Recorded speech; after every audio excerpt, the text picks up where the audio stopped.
reality, bliss, the spiritual world, the material world, all the potencies, expansions, and the love and the ecstasy that comes from our relationship with God is all contained within that mantra. It's like rolled up, it's like compressed. Like when you download a file from the internet and it's compressed, it's in a zip archive or something. You have to uncompress it, and then you can see what's in the file. So the holy name is like that. The mantra is like that. It has everything in it. It's like a self-extracting, downloadable archive from the spiritual world. Like my friend Jeffrey used to say, from the heavenly host mainframe. We're downloading this spiritual information, and it's designed to fit with our brains. It's designed to fit with our hearts and our minds. And it's designed to uncompress itself and install an upgrade to our software. Just like, you know, when there's a upgrade from Microsoft, it downloads and installs itself, and then, you know, fixes some problem or something like that. So the holy name is like that. It's a software upgrade to our software of our mind. In conditioned consciousness, our mind has a bug. It has a problem. It cannot comprehend what is beyond this material world. That's a problem. That's like saying, well, you know, your computer can access one part of the internet, but you know, not the whole thing. So what's that all about? That means we have an insufficient background of information. We have insufficient education, actually. Insufficient culture. And because we lack this culture, spiritual culture or transcendental culture, we don't have the background to understand the real meaning of existence, the real meaning of life. Without spiritual life, this life is basically meaningless. Like, look at the Zen Buddhists. They say ultimately everything is nothing. And when you leave this body, then that's the end. There's just non-existence, emptiness after that. Now, what kind of philosophy is that? No wonder they commit suicide. Suicide is very common in Japan. Somebody gets in trouble, or they get caught doing something wrong, they're liable to commit seppuku.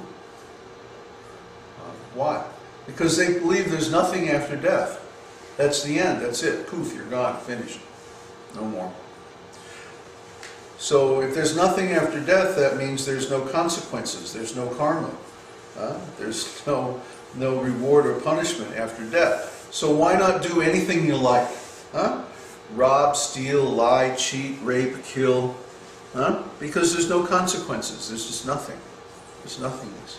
This is called voidism. And closely related to voidism is another philosophy called impersonalism.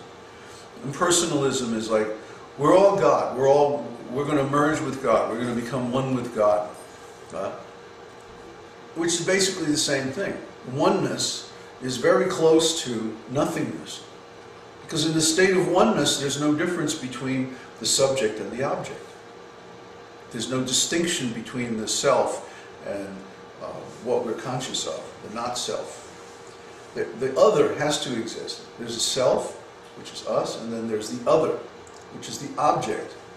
The subject and the object. And then the relationship between them is the quality of our consciousness.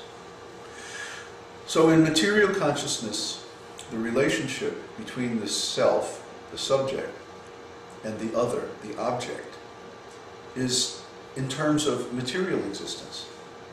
I am this body, I see the world through these senses, and then there are all these objects which appeal to my senses because they're beautiful, or something like that. They gratify my senses. So then I want to be in association with those objects. And because of that, we become conditioned by this idea of material existence, and we can't see beyond it. It's like we have blinders. So the mantra contains the information that allows us to see beyond our blinders, to see beyond our limitations, and to realize that the real subject-object relationship is not between us and the material world. It's between us and God. The prime relationship is between the soul and God. And all other relationships are experienced in terms of that relationship. Actually, it's always like that. It's just that most people in the material world, their relationship with God is in a diseased state. They have a spiritual disease, a spiritual pollution, spiritual contamination of material consciousness. And because of that, they look at their position, they actually want to imitate God. They actually want to pretend to be God. God is the controller, the creator, the owner, the proprietor, the original lover, and so on and so forth. So what they're trying to do, they're trying to imitate God. And this is crazy because obviously none of us are God. God is always God. So if we were actually God, we wouldn't be here in this material world. We wouldn't be suffering. We wouldn't have to go through birth, disease, old age, death, taxes, so many the nonsense things that we have to go through in this world. We would simply be free and happy and have control over everything, and we would own everything. And obviously, we're not in that position. So if we're not in that position now, how are we going to be in that position in the future? It doesn't make any sense, this philosophy. Somehow I'm going to sit and do some mystic meditation and become God? Give me a break. It's just absurd. But because it's a very pleasant idea, it's a very intoxicating idea. Oh, someday I can become God. Oh, it's a really, it's like the ultimate fantasy. Oh, geez, I'll just take this little pill or do this little meditation and I'll become God. Very seductive. So we become seduced by the idea of it. Not that we have any proof that it's possible or that it's true, or not that we know anybody or even have heard of anybody who's actually achieved it. No, it's just like an urban myth, It's a story that some people circulated. Actually, it started about 1600 years ago with a man named Shankaracharya. So the Shankaracharya came and started and invented this philosophy that we can become God. And he started circulating this story, and people found it so seductive even then that they started buying into it. And he totally misinterpreted the Vedas, the Puranas. He said that Vyasadeva, the original author of the Vedas, made a mistake. He made a mistake. And that ultimately there's no difference between God and his energy. It's all one. Where have I heard that before? It's all one. It is all one. This is a fool's philosophy. Because if there's no difference between God and his energy, then everything would be God. But we look around, everything's not God. Look, this matter is completely dull. It's not even conscious. It doesn't respond. It doesn't do anything. It just sits there until we do something with it. That's God's energy. But if this was identical with God, it would be conscious. It would respond to us. We could have a relationship with it. We imagine that we have a relationship with material objects that we call ownership. But actually, we don't own these things because we didn't produce them. If I produce a work of art, then I own it. I have the copyright on it. I can do whatever I like with it. I can distribute it, I can sell it, I can license it to others, because it's mine. I created it. But this world is not ours. We didn't create it. It was here. We found it. We came into it. And there's all this stuff. But it's all produced of material ingredients that we didn't create. We simply found.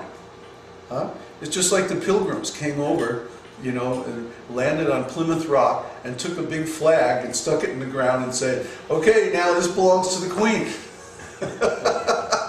It's absurd. Did the Queen create America? No. It was there for millions of years, and the Native Americans were already living there, you know, they had a very nice society. But who are these guys that come up in this boat and put this flag and say, okay, now it belongs to us? Huh? What? I mean, the Native Americans were like flabbergasted. You know, they would say like, well, you know, welcome, you know, here, if you want this land, you know, you can start a village and everything, that's fine.